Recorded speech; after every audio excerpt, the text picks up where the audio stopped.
Hi there. Welcome back to the Great Ace Attorney Chronicles. It's more Escapade time. Escapade 3 takes place at the British Supreme Court, and looks like after the end of Mr. Natsume's trial.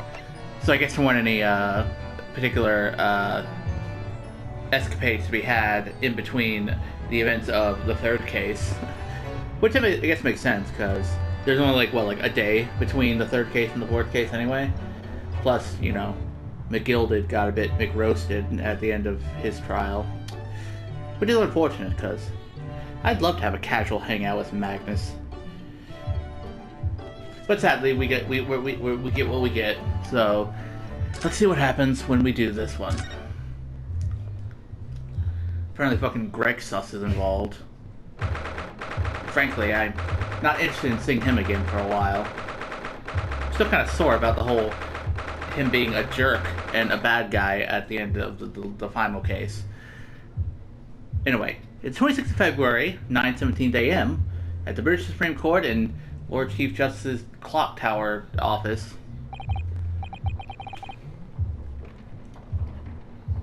Ugh. Well, here we are again. Every time we visit here, the atmosphere in this place seems to get more and more overbearing. Man, are you sure he just isn't, keeping the temperature muggy? Then again, it does seem like it's a pretty open space, so I feel like that probably wouldn't be an issue.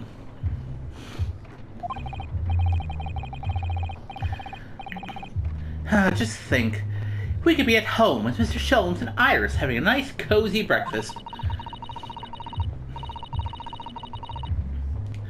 But we have a duty to report the outcome of the case, especially since we're guests here in Britain.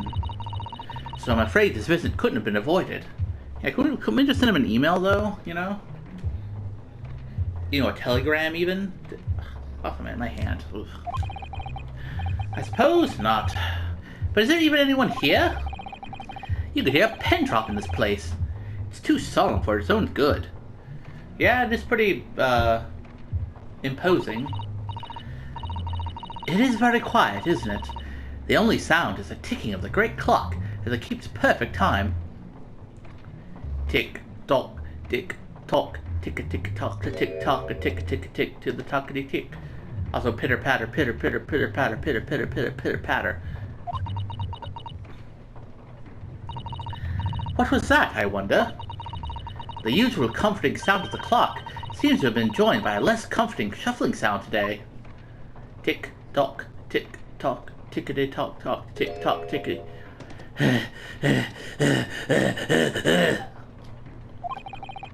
What the fuck is that? You're right. Something disturbing the rhythmical ticking.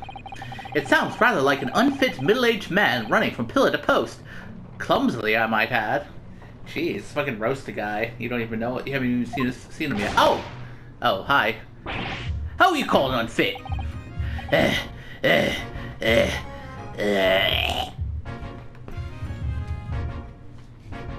Jeez.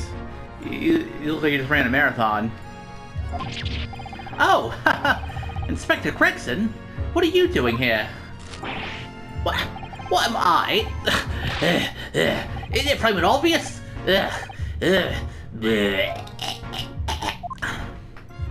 Oh, hi. You're here too. What are you having him do fucking wind sprints, Strongheart? 58 seconds remaining, Inspector. Ah!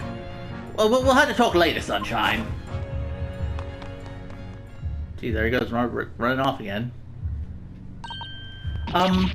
Good morning, Lord Strongheart. Wow, he's really looking fiercely at his pocket watch today. What, as opposed to the days where he wasn't looking at his pocket watch?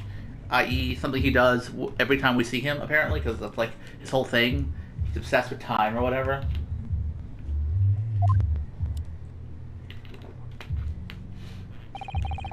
And good morning to you. Business so early in the day. Oh, yes. Well, I mean, it's about the other day. We had to deliver a report to Lord Strongheart, as our dealings with Mr. Natsume are now over. Ah, yes, the little Japanese man. I've already cast my eyes over Van Zeek's report. Pitter, patter, motherfucking patter.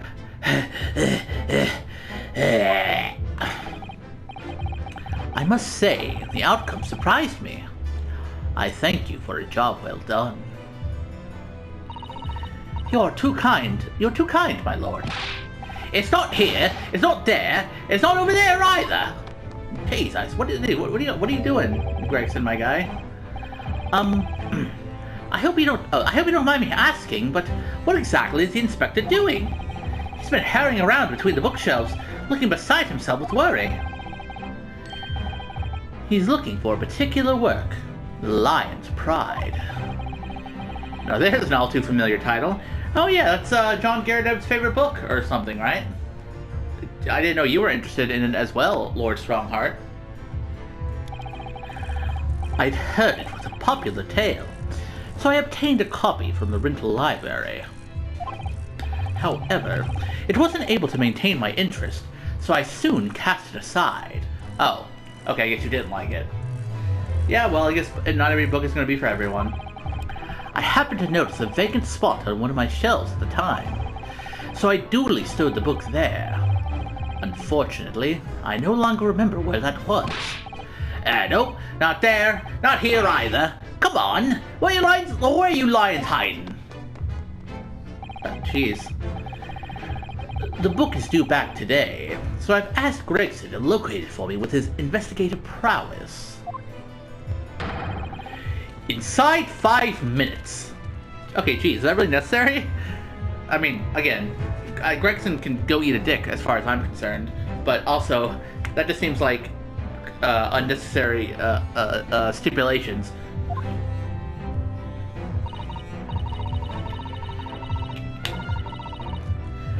I must say, I've never seen anyone working so hard to find something. He's like a man possessed. Ah, yes. That's because his month's salary is staked upon the outcome. Jesus. Okay, again, don't like Gregson. He can go die for all I care, but that seems a little over the top. At whose instigation? Let me guess.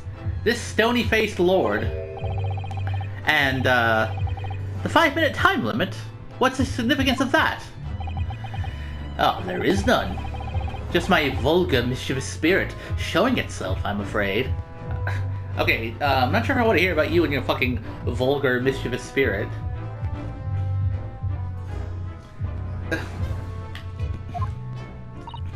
Oh.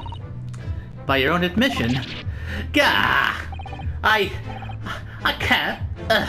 My feet are killing me. 5 seconds. 4, 3, 2, 1. Time's up, Inspector. Okay, well, just be glad you're not in the fucking, this isn't like a Squid Game thing, because, well, you'd have a lot worse than a salary. Don't worry about it.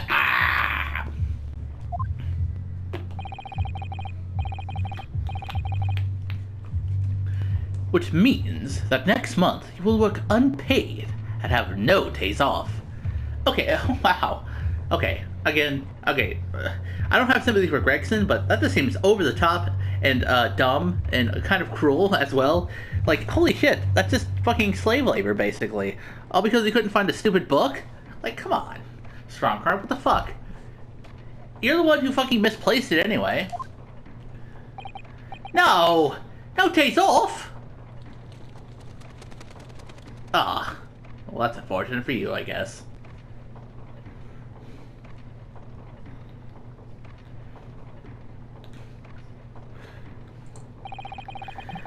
There really are just so many books here.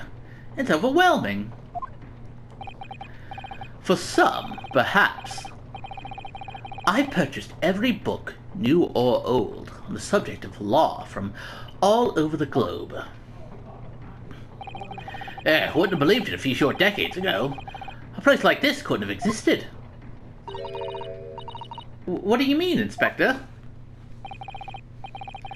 When I was a lad, no one ever dreamed of buying books.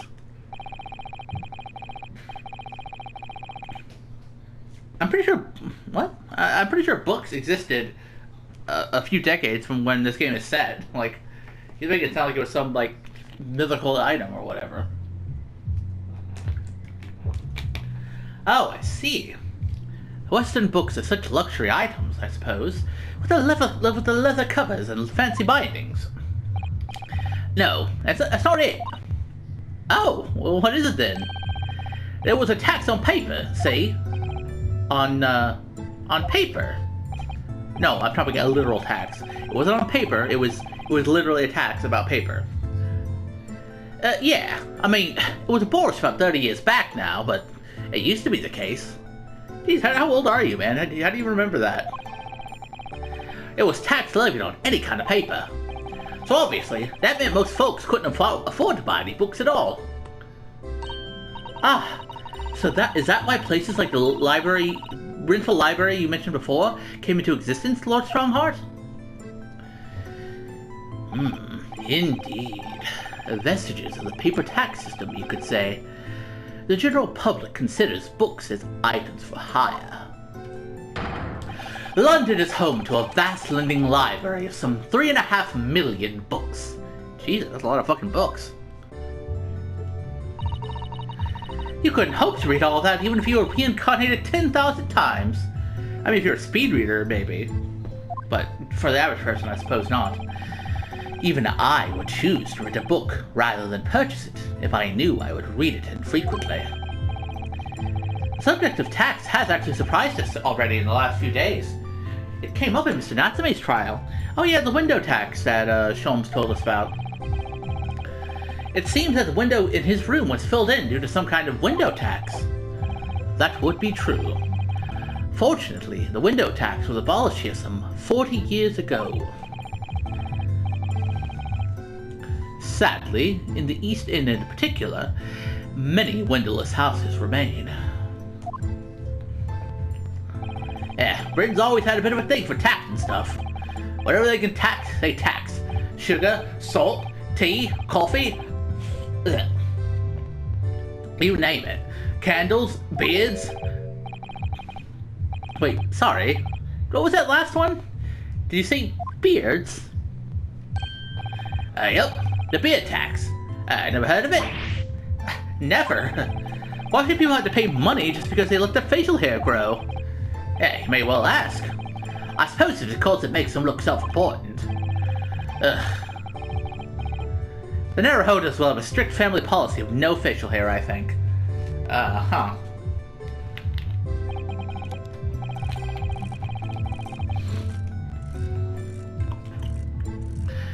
You can relax. The beard tax was confined to the annals of history long ago. Even so, it's clearly something the British really love. Paying taxes, I mean.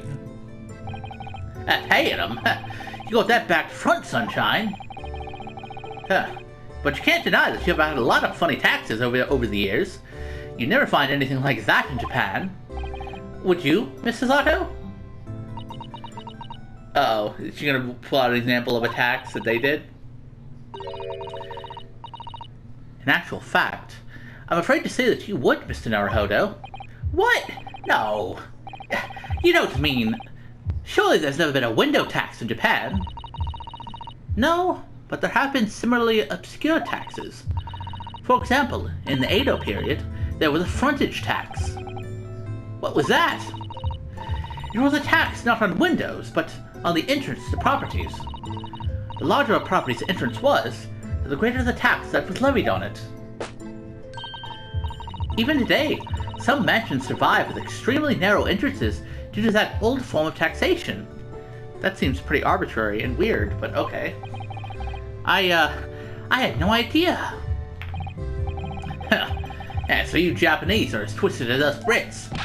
But we never had a beer tax. I mean, that's really going a step too far. Well, no, that's true. I'm not aware of any taxes for beards, at least.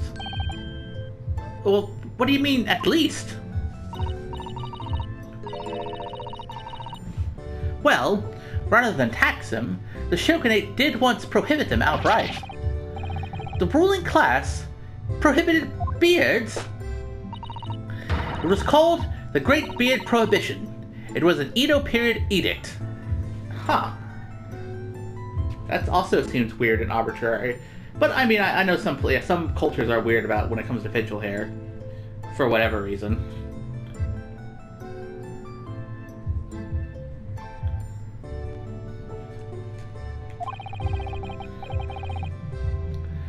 But why did the powers that be want to ban beards?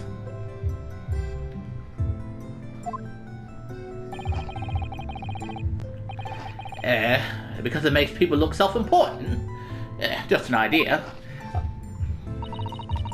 It would seem that rulers in the East and the West have had very similar ideas over the years. I mean, I guess, yeah, you know, beards have historically been looked down upon, I guess, so they want to make people pay extra just for the privilege of having one. There have been other unusual taxes in our history, even in our current Meiji period.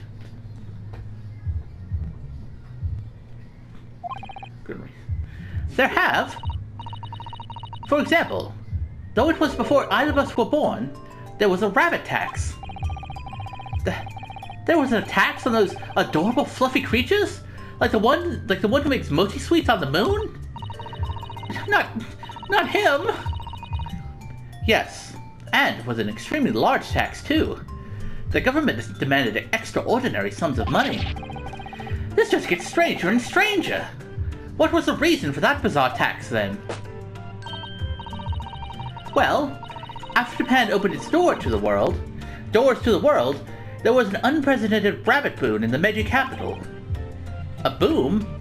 I mean, yeah, rabbits do like to fuck, so, I mean, that makes sense. Yes, keeping rabbits became hugely popular, and new species were traded at exorbitant prices. And again, they like to fuck a lot, so, you know. It's easy to breed a lot of rabbits, you know, so I can understand that. People were even swindled out of all their money for exotically colored rabbits. Like colored chicks, I suppose. Hard to imagine, though. Rabbits are so timid and quiet. Would have thought that one could bankrupt you. I mean, Jesus, ask fucking Australia about its policies regarding rabbits. So in response to this worrying social vogue, the government imposed a rabbit tax. I suppose they couldn't just ignore the problem. And it worked, because the rabbit boom came to an abrupt end. And 6 years later, the tax was abolished. Well, I hate to say it about my own country, but Japan is strange. I mean, all countries are strange in their own way, I imagine. Or at least things that seem strange to us. But there's more. After the rabbit tax was abolished then, of course, society reacted by launching straight into a second rabbit boom. Damn society, what the fuck is wrong with you? Rabbits aren't even that great. Like, they're pretty hard to take care of, you know? Oh dear. The government didn't think that one through, did they?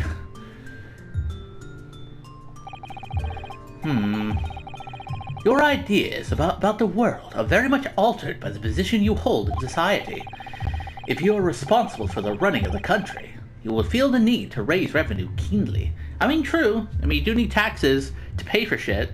So, I mean, it becomes, you gotta tax some shit here and there. Without a stable taxation system, the whole country would go down the drain. Well, yes, I suppose so. But some of these taxes... That's precisely why ministers of state use their wiles to invent new and novel ways of taxing the public.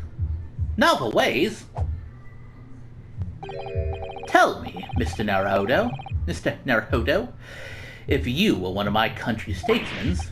Me? A British statesman? Yes. What novel tax would you impose? Pray, give us something truly original. Inside 5 seconds. Clocks! Tax clocks! That's my option.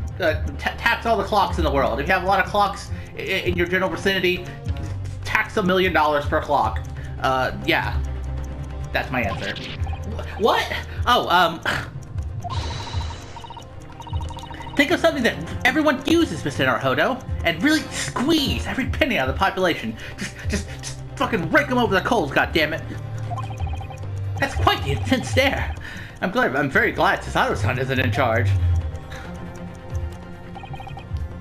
Your time is up. So, what's your answer?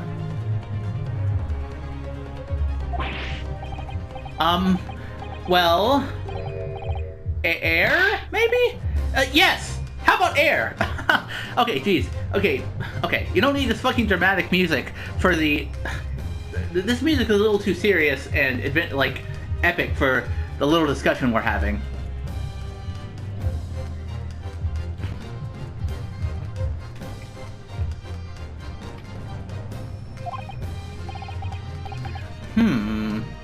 An air tax, you say? Yeah, I mean, I guess everyone does use air. Oh, well done, Mr. Naruhodo. A truly novel and fiendish idea. What about a water tax? Dude, if you taxed air and water, you could raise so much fucking money.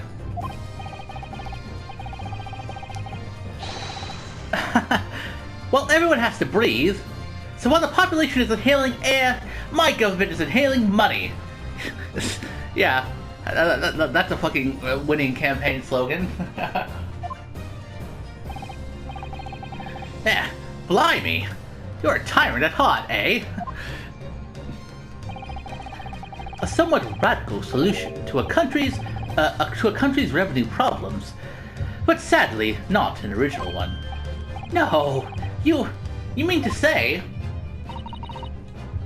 Surely not. You mean a tax on air has been imposed on in the past?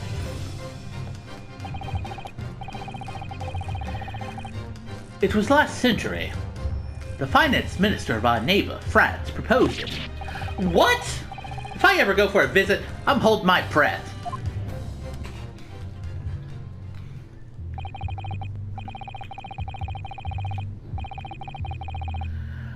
Unsurprisingly, it was strongly opposed by the public and soon scrapped.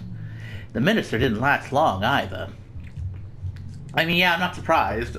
An air tax is kind of an unpopular tax, I would imagine. Oh dear. Although clearly that would have been an untenable situation. The public at large are a force to be reckoned with. Yeah, don't I know it? How about you, Inspector? What new tax would you impose? Let me see. My first thought is a tax on objections. Oh, come on, that's discriminatory towards lawyers, my dude. What about tax on fish and chips? Yeah, every time you order fish and chips, 50% tax. Because fuck you, Gregson. Sorry. Been hearing far too many of them recently in court. There's a particular lawyer I have in mind, as it happens. Fuck you, Gregson. Fuck you, man. You can eat my ass. So I think an objection tax could be very handy. Good to see you don't allow your personal views to influence your work in public office.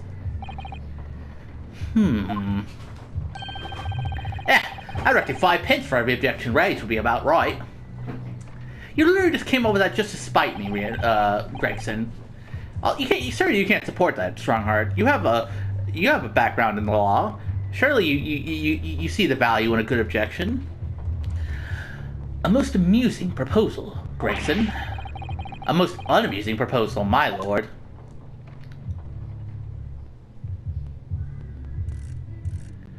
Well, that was a very fucking enthralling discussion about fucking taxes.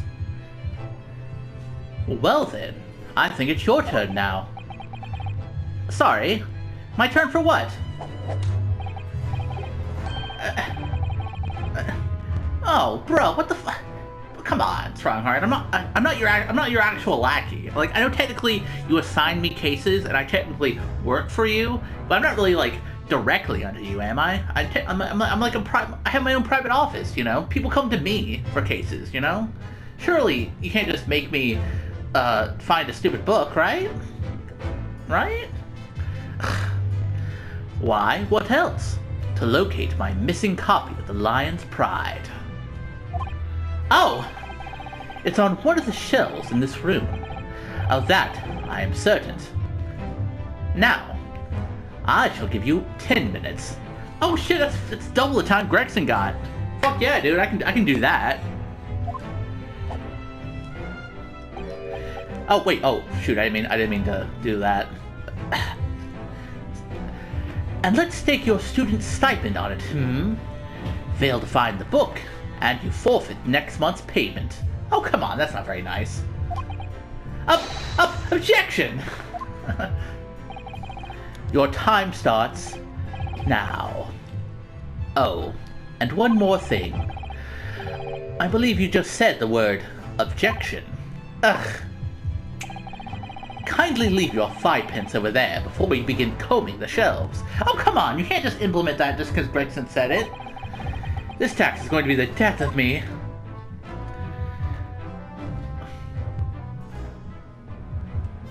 Okay, well, I've decided that you and Gregson both suck, okay? You're big jerks, and I don't like you.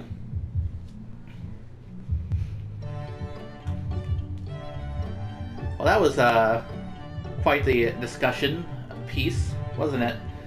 All the different taxes in the world. Though, frankly, I still think my tax on clocks and watches and time in general is probably a good idea. Don't ask me why I think that way, Lord Strongheart, but I don't know. It just came to me in a bolt of inspiration. Well, that was the third escapade of the games. Very interesting stuff. It was not, again, Strongheart's kind of an asshole, isn't he? Like, he even just straight up said it was his own vulgar, mischievous spirit. Like, what the fuck, dude? You can't just admit it like that. Oh well. That one was pretty good, I'll admit. So far, all three of these escapades have been entertaining little jaunts, if you will. I guess next time we will start episode 4 in Sholmes' suite. Hopefully, it won't be there won't be any big jerks like these two, and no more fucking talk about taxes, please. But anyway, until then, I will see you around.